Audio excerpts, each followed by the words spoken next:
Magandang buhay mga bata! Tara, samahan ninyo akong matuto kasama si... Teacher Aika, your online teacher.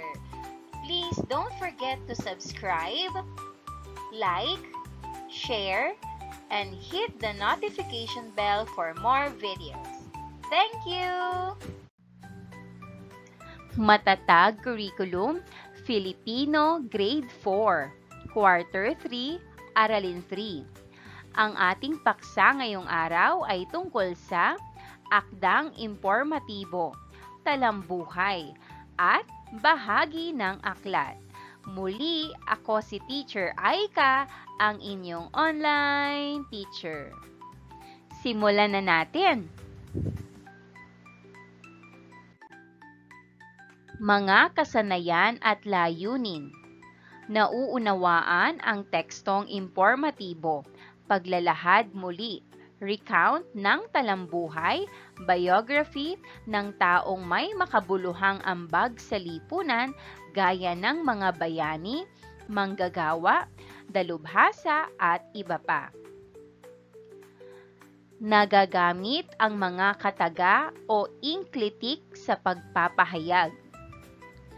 Nagagamit ang mga bahagi ng aklat bilang isa sa pangkalahatang sanggunian o glossary at bibliografiya.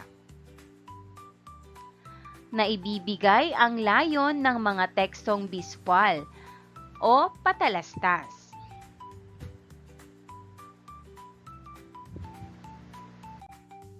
Mga nilalaman. Akdang impormatibo, talambuhay. Kaugnay na paksa, wika, kataga o inklitik, bahagi ng aklat, glossary at bibliografiya. Tekstong biswal, patalastas. Unang araw.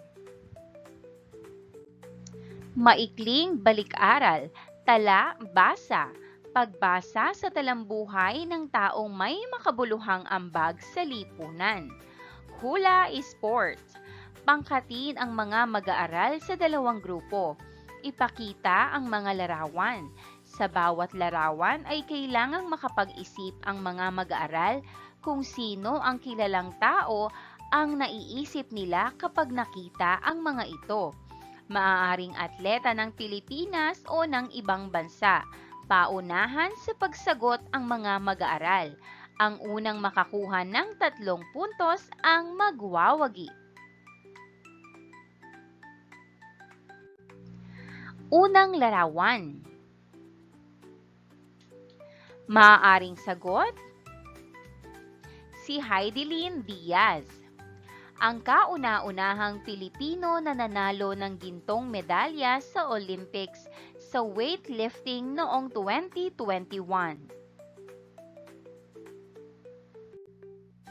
Ikalawang larawan. Ang maaaring sagot, si Manny Pacquiao. Siya ay kilalang pambansang kamao, isang world boxing champion na may 8 division titles.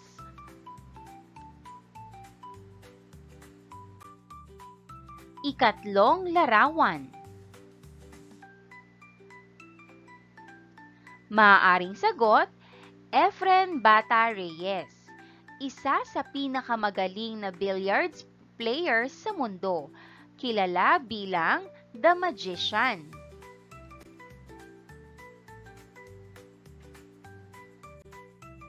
Ikaapat, siya ay si Eugene Torre, ang kauna-unahang Grandmaster ng Asia sa larangan ng chess at isang alamat sa Philippine chess.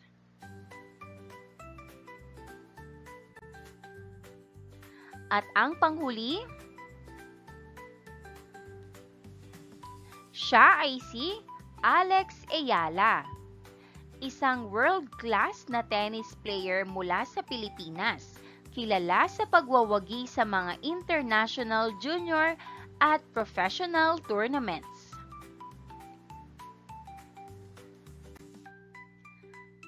Layunin, tala, hula, pagtahip sa talambuhay, paglinang sa kahalagahan sa pagkatuto sa aralin.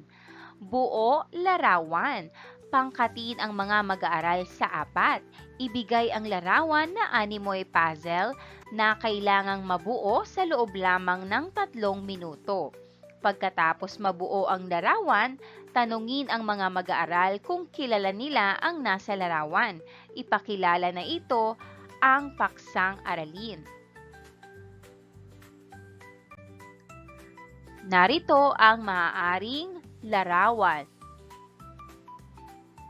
Kilala niyo ba siya, mga bata? Tama, siya ay si Heidelin Diaz.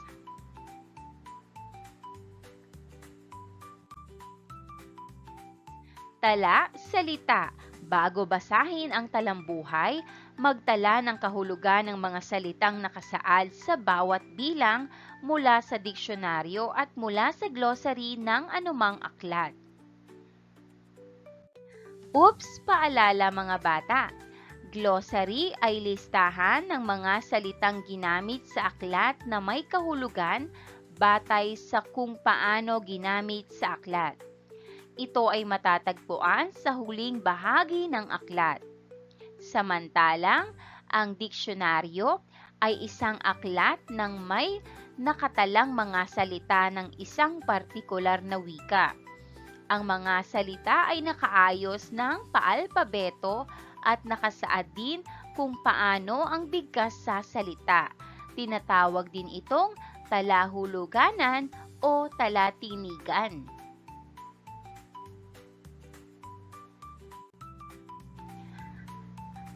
Narito ang ating sasagutan.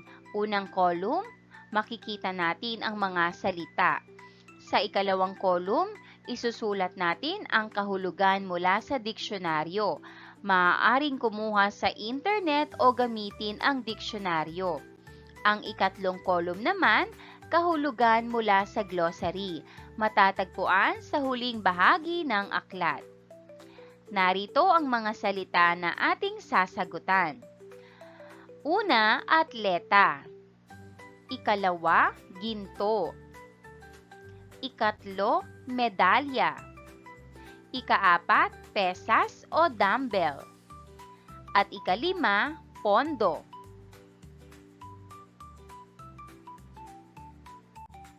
Narito naman ang maaaring sagot. Una, atleta. Kahulugan mula sa diksyonaryo, isang tao na mahusay sa pisikal na aktibidad o sports, lalo na sa kompetisyon. Kahulugan mula sa glossary, individual na kasali sa sports o paligsahan. Ikalawa, ginto. Kahulugan mula sa diksyonaryo, isang mamahaling metal na dilaw ang kulay at karaniwang ginagamit sa paggawa ng alahas at medalya. Kahulugan mula sa glossary, isang uri ng mahalagang metal na kulay dilaw. Ikatlo, medalya. Kahulugan mula sa diksyonaryo, isang bilog na bagay na karaniwang gawa sa metal at ibinibigay bilang parangal sa tagumpay o karangalan. Kahulugan mula sa glossary, parangal na iginagawad sa nanalo o nagtagumpay. Ikaapat, pesas o dumbbell. Kahulugan mula sa diksyonaryo, kasangkapang ginagamit sa weightlifting para magpalakas ng kalamnan, karaniwang gawa sa metal. Kahulugan mula sa glossary, mabigat na kagamitan para sa ehersisyo. Ikalimang salita, pondo. Kahulugan mula sa diksyonaryo, halaga ng pera na inilalaan para sa isang proyekto o layunin.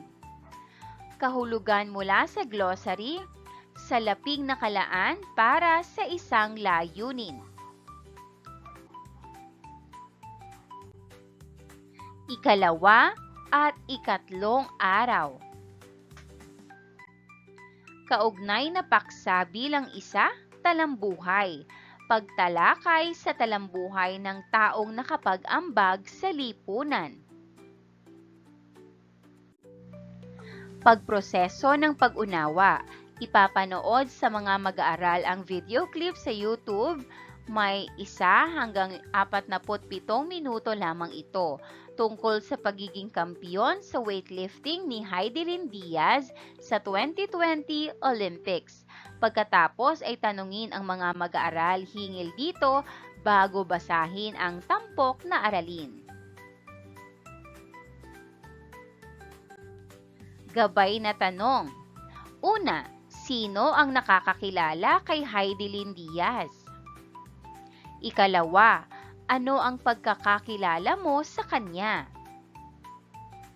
Ikatlo, ano ang naramdaman mo habang pinapanood ang video at bakit? Ikaapat, nais mo rin bang maging tulad niya? Bakit? At ikalima, ano ang gusto mong gawin para sa ating bansa? Ibahagi ang iyong mga sagot sa klase. Ngayong araw, ang ating tampok na teksto ay ang Talambuhay ni Heidelin Diaz. Bakit siya sumikat? Si Heidelin Diaz ay isang Pinay weightlifter na naging kampiyon sa 2021 Tokyo Olympics sa kategorya ng Women's 55 kg weightlifting event noong Hulyo 26, 2021. Simula noong 1924, nang sumali ang Pilipinas sa Olympics, ay hindi pa nakakakuha ng gintong medalya ang bansa. Pero winakasan ito ni Heidelin Diaz.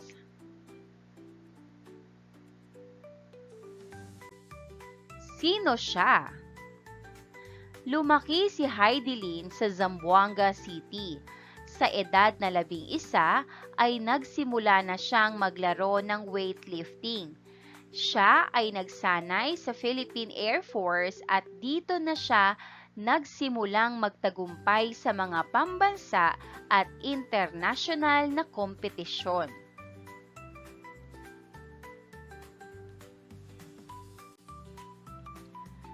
Noong 2008, sa edad na 17, si Heidelin ay nagwagi ng kanyang unang gintong medalya sa Southeast Asian Games sa Thailand. Ngunit, hindi ito naging madali para kay Heidelin. Maraming mga pagsubok at paghihirap ang kaniyang naranasan upang maabot ang kaniyang mga pangarap, kasama na ang pagkakaroon ng mga injury at ang kawalan ng sapat na pondo upang magpatuloy sa kaniyang paglalaro.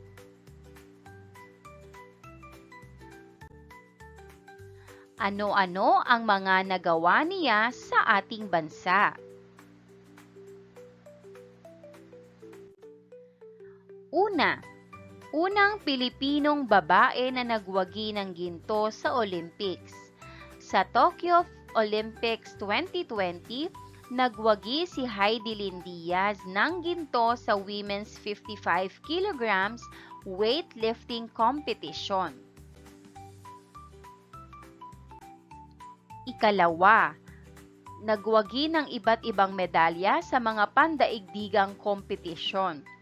Bago ang kanyang tagumpay sa Olympics, nagwagi rin si Heidelin ng mga medalya sa iba't ibang kompetisyon tulad ng Asian Games, Southeast Asian Games, World Championships at iba pa. Ikatlo, ambasador para sa kalusugan at fitness.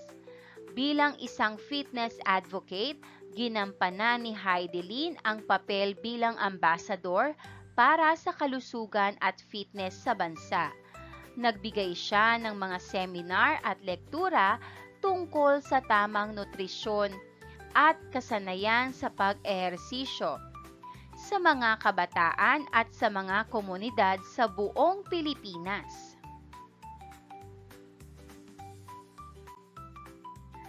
Ika-4, pagtitiyak ng kagalingan ng mga atleta. Bilang miyembro ng Philippine Weightlifting Association, nagbibigay si Heidi Lee ng suporta at inspirasyon sa mga kasamahan niya sa pagsasanay at pagpapalakas lalo sa weightlifting. Ika-5, pagiging inspirasyon sa mga Pilipino. Dahil sa kanyang mga tagumpay, naging inspirasyon si Heidi Lee ng maraming Pilipino, lalo na sa mga kabataan na nais magtagumpay sa kanilang larangan.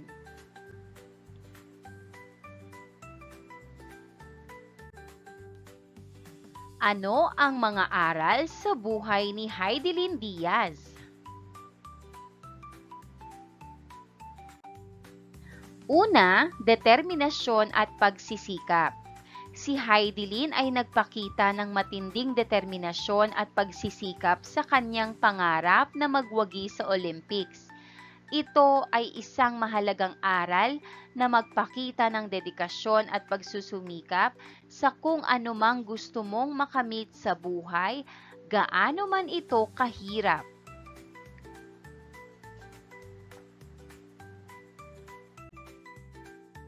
Ikalawa, kaya mong magtagumpay sa kabila ng mga hamon.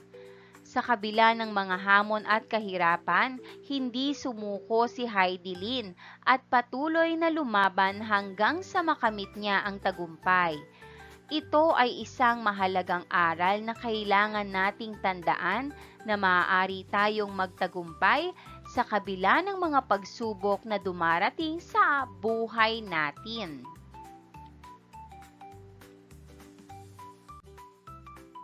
Ikatlo, pagiging inspirasyon sa iba.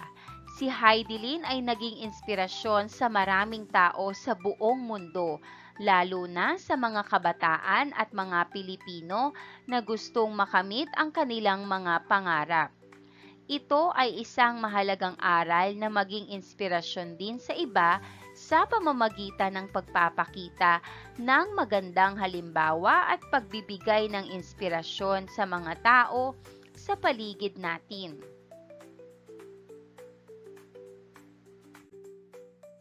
Ika-4, pagmamahal sa bansa.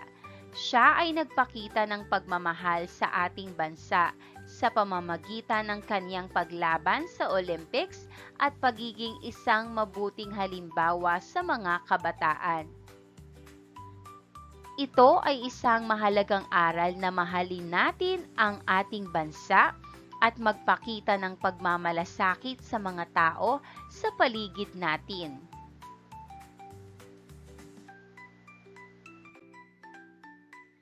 Hindi naging madali ang mga dinanas ni Heidi Lee Diaz bago siya nakilala sa buong mundo. Simula pagkabata, marami ng mabibigat na pagsubok ang pinagdaanan niya, lalo na sa weightlifting. May mga pagkakataong nais na niyang sumuko, ngunit ang mga pagsubok na ito ang humubog sa kanya, lalo patungo sa pagiging kauna-unahang Filipino Olympic champion. Sa kasalukuyan, si Heidi Lee ay isa sa mga itinuturing na bayani ng Pilipinas dahil sa kanyang tagumpay sa sports at sa kanyang pagiging inspirasyon sa kabila ng mga pagsubok. Ipinakita niya na kahit isa siyang babae, ay makakapag-ambag pa rin siya sa lipunan.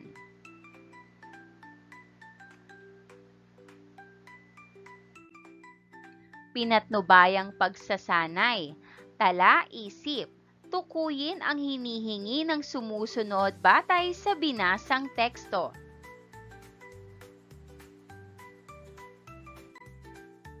Una, saan lumaki si Heidi Lee Diaz? Ang sagot, si Heidi Lee Diaz ay lumaki sa Zamboanga City. Ikalawa, paano siya sumikat sa buong mundo? Ang sagot, sumikat siya sa buong mundo dahil nanalo siya ng gintong medalya sa 2020 Tokyo Olympics.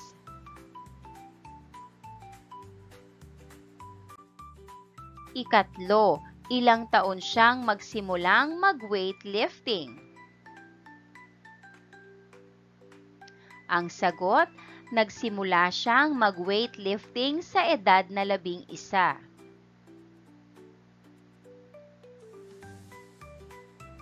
Ikaapat, saan siya nagsimulang magsanay ng weightlifting?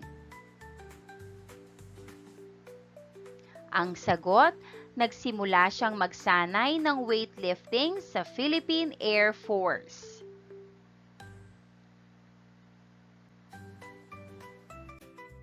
Ikalima, ano ang mga pagsubok na dinanas niya sa weightlifting? Ang sagot, ang mga pagsubok na dinanas niya ay ang pagkakaroon ng injury at kakulangan sa pondo. Ika-6, ano-ano ang mga nagawa niya sa ating bansa? Ang sagot, naggawagi siya ng gintong medalya sa Olympics, naging fitness ambassador at naging inspirasyon sa mga Pilipino. Ika-7, ano ang pinakagusto mo sa mga nagawa niya sa ating bansa at bakit? Ito ay para sa akin ha. Ang pinakagusto ko sa nagawa niya ay ang pagiging inspirasyon niya sa marami dahil nagbigay siya ng pag-asa sa mga tao. Ika-8, ano-anong mga aral sa buhay ang gusto mong gawin at bakit? Para sa akin, ang aral na gusto kong gawin ay ang determinasyon dahil ito ang susi sa tagumpay. Ika-9, bilang isang bata, paano mo maipapakita ang pagmamahal sa ating bansa? Para sa akin, maipapakita ko ang pagmamahal sa bansa sa pamamagitan ng pagtulong sa kapwa at pagiging mabuting mamamayan. Ika-10, paano mo tinitingnan ang mga babae matapos mong mabasa ang talambuhay ni Heidelin? Maaaring sagot, tinitingnan ko ang mga babae bilang malakas at kayang makamit ang tagumpay tulad ni Heidelin Diaz.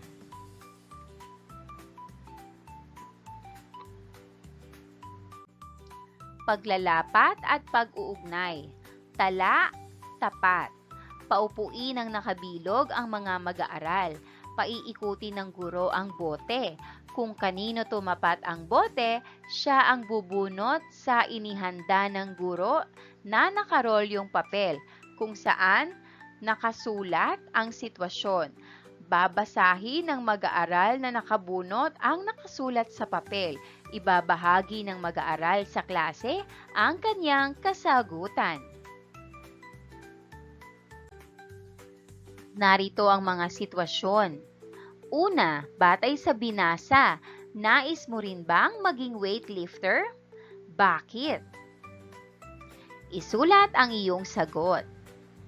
Ikalawa, championship na, naubusan kayo ng tubig, uhaw na uhaw ka na, ngunit ikaw na ang susunod na sasabak sa laro. Maglalaro ka pa rin ba o hihintayin mong magkaroon ng tubig bago lumaban? Isulat ang iyong sagot. Ikatlo, nasira ang iyong suot na uniforme sa basketball. Wala nang oras para matahi ito. Maglalaro ka pa rin ba? Isulat ang iyong sagot. Ika-4, nalaman mong nagkasakit ang iyong pinakamahigpit na katunggali sa sports. Ano ang gagawin mo? Isulat ang iyong sagot. At ikalima, bukod sa basketball at volleyball o kung walang basketball at o volleyball sa bansa, anong uri ng sports ang pipiliin mong salihan at bakit? Isulat ang iyong sagot.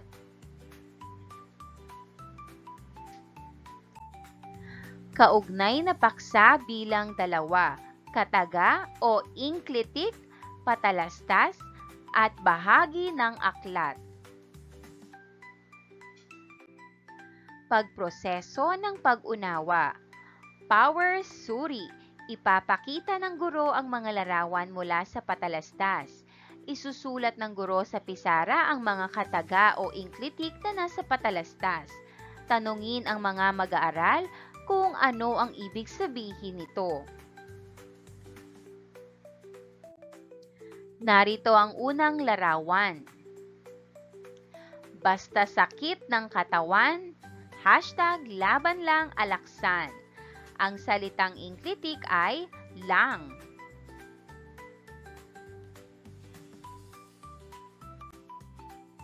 Ikalawa, bukod sa sumusuporta, meron ding nag-aalaga, katulad ng Unilab. Ang salitang inklitik ay ding.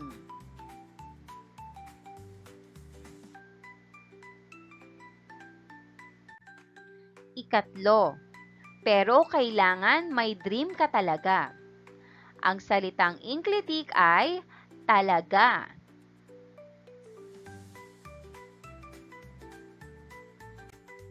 Ikaapat, ang alagang Unilab kasama ko noon pa. Ang salitang inklitik ay pa.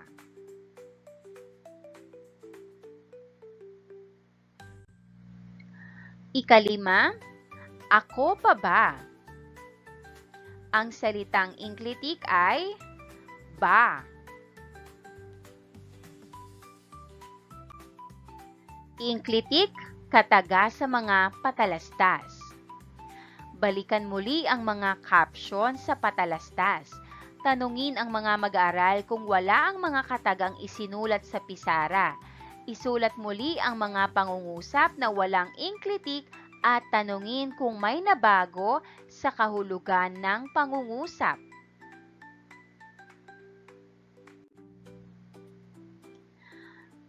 Una, basta sakit ng katawan. #laban alaksan. Ikalawa, bukod sa sumusuporta, merong nag-aalaga, katulad ng Unilab. Ikatlo, pero kailangan may dream ka. Ikaapat, ang alagang Unilab kasama ko noon. At ikalima, ako pa. Ano nga ba ang inklitik? Inklitik ay tinatawag ding kataga. Ito ay bahagi ng pananalitang pang-abay. Ito ay may ikling salita o kataga na walang kahulugan sa kanilang sarili, subalit nakapagpapabago ito ng kahulugan sa pangungusap.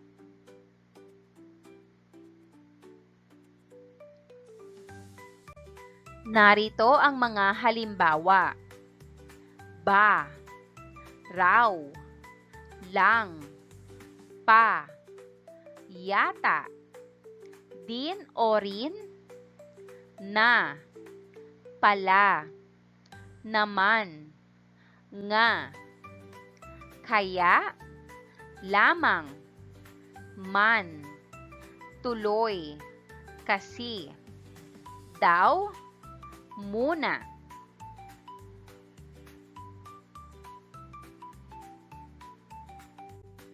Narito ang mga halimbawang pangungusap. Si Heidi Lin lang ang kauna-unahang Pilipinong nakakuha ng medalya sa Olympics. Ang inklitik ay lang. Ikalawa, ang Pilipinas lamang ang nakakuha ng gintong medalya, wala nang iba. Ang inklitik ay lamang. Ikatlo, ikaw na nga ang bagong kampiyon. Ang inklitik ay nga. Ikaapat, gaano man kahirap ang dumbbell ay kinaya ko pa rin. Ang inklitik ay man. Ikalima, ako pa ba ang magpapahuli? Ang inklitik ay ba. Patalastas. Ito ay anumang mensahe na nagbibigay, nagpapabatid o nagpapaalam ng impormasyon, nagtataguyod ng isang tiyak na produkto, serbisyo o kaganapan. Makikita ang mga ito sa telebisyon, social media, radyo, pahayagan, magazine o billboards. Maaaring ito ay nakasulat o nakalimbag sa isang dyaryo, magazine, polyeto at iba pa. Ito ay maaari ding verbal kung saan ginagamit ang boses upang ihayag ang produkto o serbisyo. Madalas, ito sa telebisyon, online selling, at SOCMED.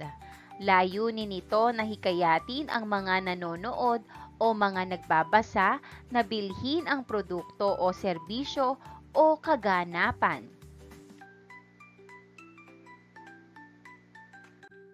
Bahagi ng aklat, glossary at bibliografiya. Maliban sa mga patalastas sa radyo, telebisyon, social media, application at iba pa, makakakuha rin tayo ng mga impormasyon sa aklat. Ang aklat ay may iba't ibang bahagi na nakakatulong sa atin sa pagkalap ng impormasyon. Marami ang bahagi ng aklat na magagamit natin sa iba't ibang hangarin. Mahalagang malaman natin ang mga ito upang magamit ng wasto. Mula sa pabalat, talaan ng nilalaman, katawan ng aklat, paunang salita at iba pa. Tatalakayin natin ngayon ang glossary at bibliografiya.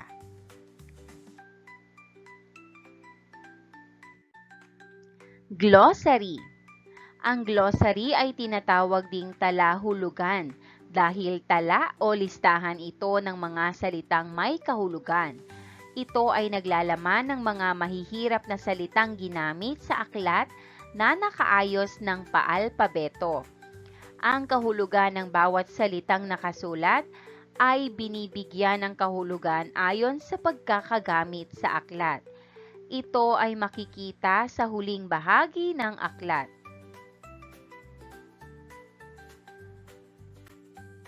Bibliografiya. Ang bibliografiya naman ay talaan ng mga aklat, artikulo o babasahin mula sa mga aklat, periodicals o internet na pinagsanggunian ng author upang mabuo ang aklat. Nakaayos din ng paalpabeto ang mga ito. Ito rin ay matatagpuan sa pinakahuling bahagi ng aklat. Pinatnubayang pagsasanay. Power isip. Batay sa mga tinalakay, sagutin ang mga sumusunod. Unang bahagi. Isulat ang angkop na inklitik sapat lang sa bawat pangungusap.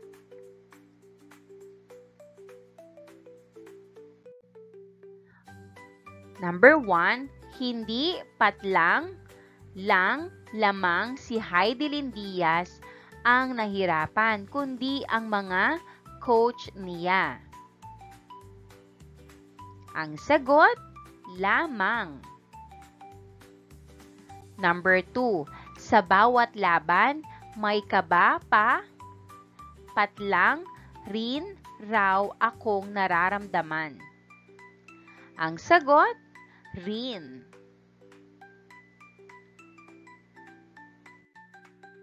Ikatlo, Lalo ko, patlang, bang, pang, naramdaman ang pagiging babae ko nang kuhanin ako sa patalastas ng produktong pampaganda. Ang sagot, pang. Ika-4, sa bawat hirap ko sa pagbubuhat ng weight lift, patlang, ituloy, tuloy lang ang sinasabi ko sa sarili ko. Ang sagot, tuloy.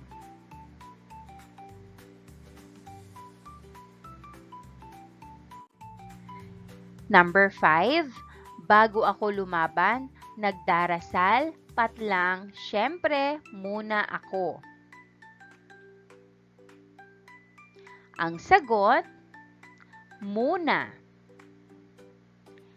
Number 6, mahirap, patlang, syempreng, talagang maging atleta.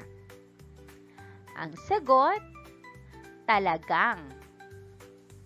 Number 7, minsan kahit gusto kong matulog, hindi patlang, pwede, kaya. Ang sagot, pwede. Number 8, iniisip ko na kahit babae ako, ay kaya ko. Patlang, lang, pang gawin ang lahat. Ang sagot, pang. Number 9, ang buhay atleta ay isang malaking sakripisyo. Ako pa, patlang, ba na ang susuko?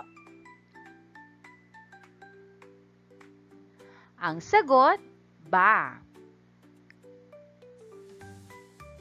Number 10, kung laban, edi laban, patlang na lang talaga. Wala nang atrasan. Ang sagot, na.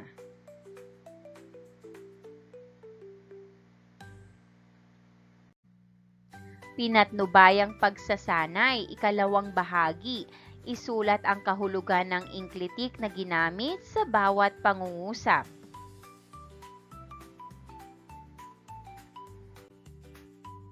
Una, kailangan talaga may pangarap ka. Kahulugan, mahalaga na may layunin o mithiin. Ikalawa, bukod sa mga sumusuporta sa akin, mayroon pang nag-aalaga sa akin. Kahulugan, mayroon ding iba pang tumutulong. Ikatlo, si Heidelin ay naging inspirasyon sa maraming tao, lalo na ng mga kabataang Pilipino na gustong makamit ang kanilang mga pangarap. Kahulugan, partikular na sa mga kabataan.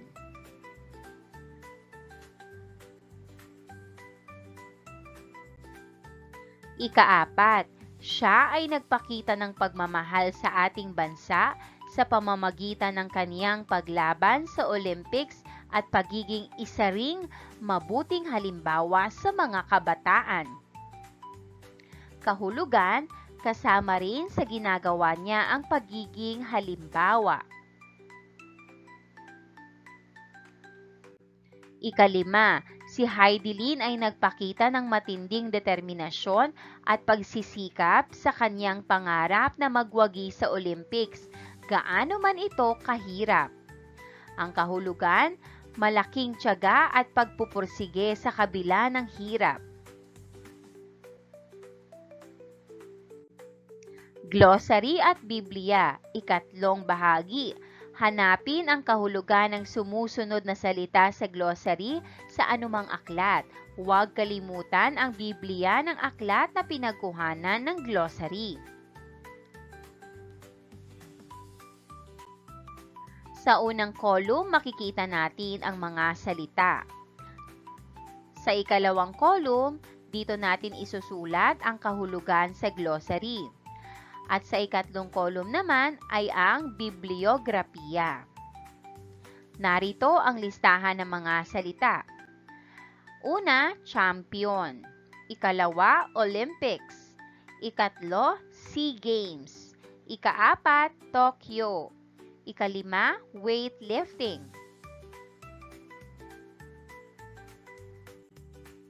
Ikaanim, atleta. Ikapito, medalya. Ikawalo, ginto. Ikasyam, pondo. At ikasampu, pesa o dumbbell.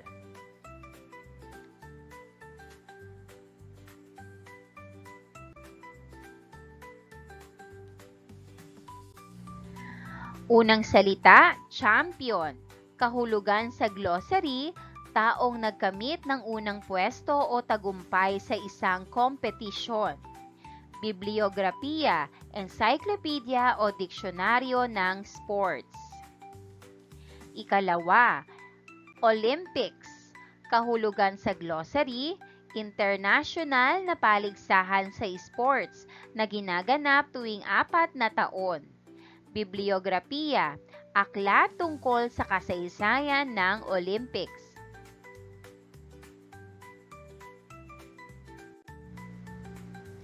Ikatlo, SEA Games. Kahulugan sa glossary, Southeast Asian Games, isang kompetisyon ng mga bansa sa Timog Silangang Asya. Bibliografiya, aklat ng kasaysayan ng SEA Games. Ikaapat, Tokyo. Kahulugan sa glossary, kapital ng Japan at lugar ng 2020 Summer Olympics. Bibliografiya, atlas o aklat pangheograpiya. Ikalima, weightlifting. Kahulugan sa glossary, isang sport na naglalaman ng pagbubuhat ng mabibigat na kagamitan. Bibliografiya, sports encyclopedia o weightlifting manual. Ika-6, atleta. Kahulugan sa glossary, taong aktibong kasali sa anumang uri ng palakasan. Bibliografiya, diksyonaryo o aklat sa sports. Ikapito, medalya. Kahulugan sa glossary, isang gantimpalang simbolo ng tagumpay. Karaniwan, ginto, pilak o tanso. Bibliografiya, aklat sa kasaysayan ng sports. Ikawalo, ginto. Kahulugan sa glossary, pinakamataas na uri ng medalya na simbolo ng unang pwesto. Bibliografiya, diksyonaryo o encyclopedia. Ika-9, pondo. Kahulugan sa glossary, salaping ginagamit bilang suporta o pondo para sa sports o proyekto. Bibliografiya, aklat sa ekonomiya o sports. Ika-10, pesa o dumbbell. Kahulugan sa glossary, kagamitang ginagamit sa weightlifting para sa pagbubuhat. Bibliografiya, manual o libro sa weightlifting.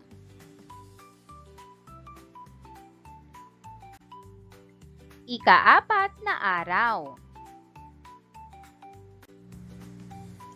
Paglalapat at pag-uugnay.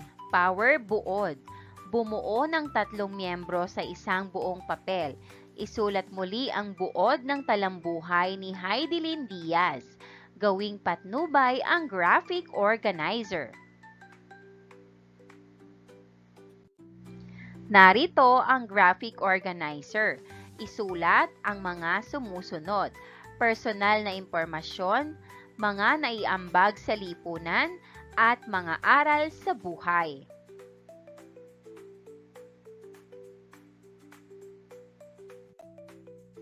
Triad.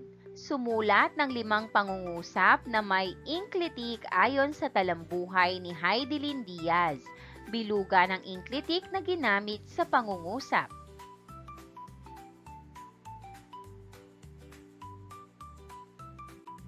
Paggawa ng 5 pangungusap na may inklitik.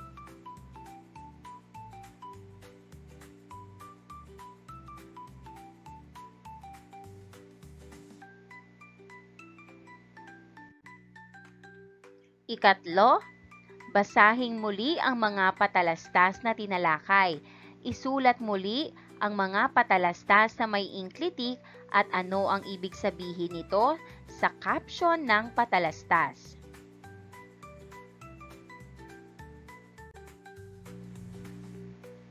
Pangungusap sa patalastas na may inklitik at sabihin kung ano ang ibig sabihin ng mga ito.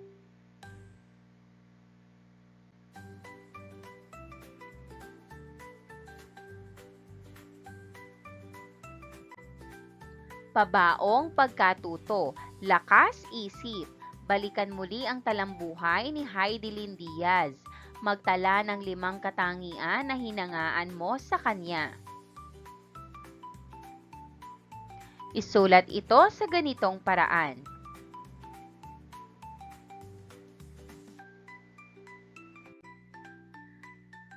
Itala ang sarili mong pakahulugan sa inklitik o kataga.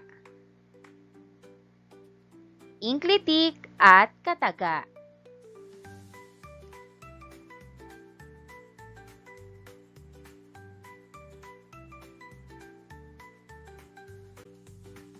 Magsaliksik pa ng mga patalastas tungkol kay Heidelin Diaz at itala ang makikitang inklitik na ginamit sa patalastas. Pumili lang ng 2.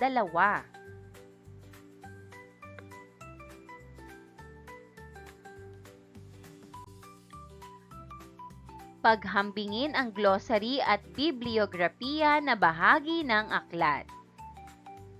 Gawin ito sa ganitong paraan.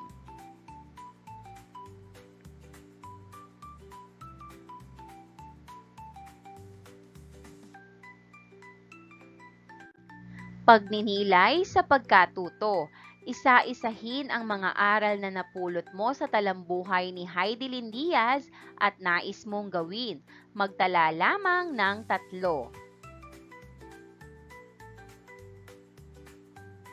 Aral na napulot sa buhay ni Heidelin.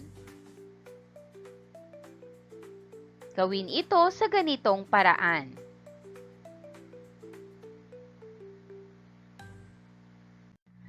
Gamitin sa sariling pangungusap ang mga nakasulat na inklitik sa bawat bilang. Narito ang mga inklitik: ba, man, kaya, sana, pala.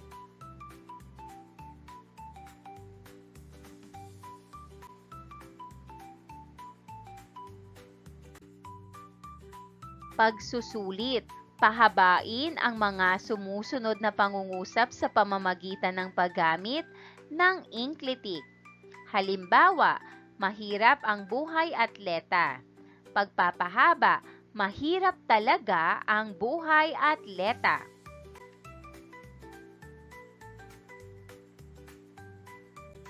Sagutin natin. Number 1, dumating ang araw ng laban. Pagpapahaba, dumating na rin ang araw ng laban namin. Ikalawa, ito ang pinakamasayang araw ko. Pagpapahaba, ito talaga ang pinakamasayang araw ng buhay ko.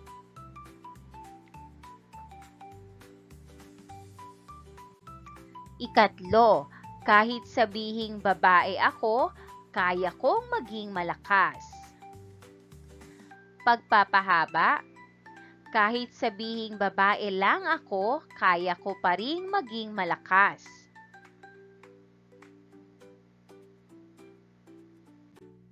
Ika-4, sa laban di dapat sumuko. Pagpapahaba, sa laban talaga di dapat kailanman sumuko.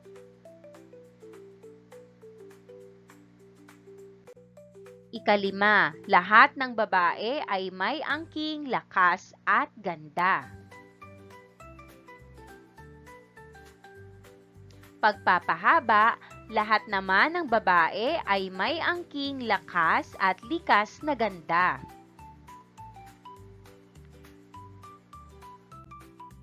Ika-6, hinarap ni Heidelin ang laban ng buong tapang.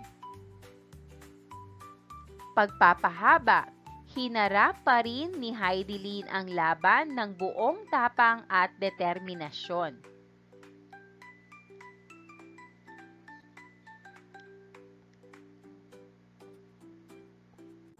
Ikapito, ako ba ang babaeng susuko sa laban?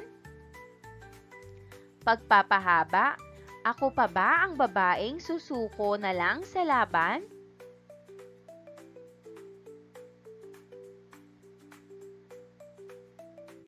Ikawalo, kailangan ang determinasyon para manalo. Pagpapahaba, kailangan din talaga ang determinasyon para tiyak na manalo.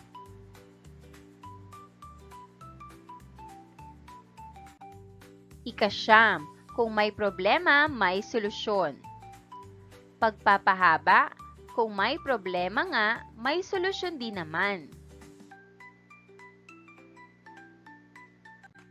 Ikasampu, mahal ko ang Pilipinas kaya lumaban ako. Pagpapahaba, mahal na mahal ko ang Pilipinas kaya lumaban pa rin ako hanggang dulo.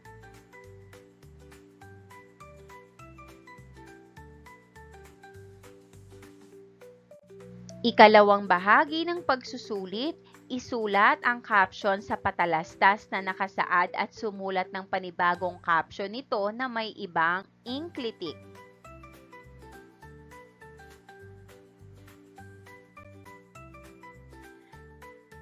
Isulat ang caption sa patalastas na nakasaad at sumulat ng panibagong caption nito na may ibang inklitik. Una, lumaban kasi ako. Ikalawa, sana. Ikatlo, pa. Ikaapat, muna.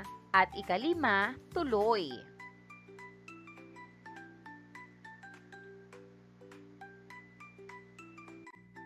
Narito ang unang larawan. Kapsyon ng patalastas at isulat ang iyong panibagong caption.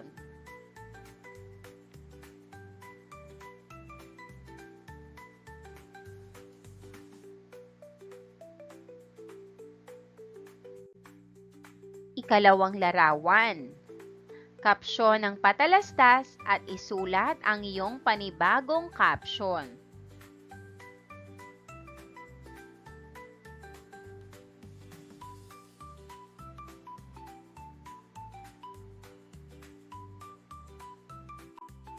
Maraming salamat sa panonood. Huwag kalimutang i-like at mag-subscribe para sa higit pang educational content. I-click ang bell icon para ma-update ka sa ating mga bagong video. Salamat!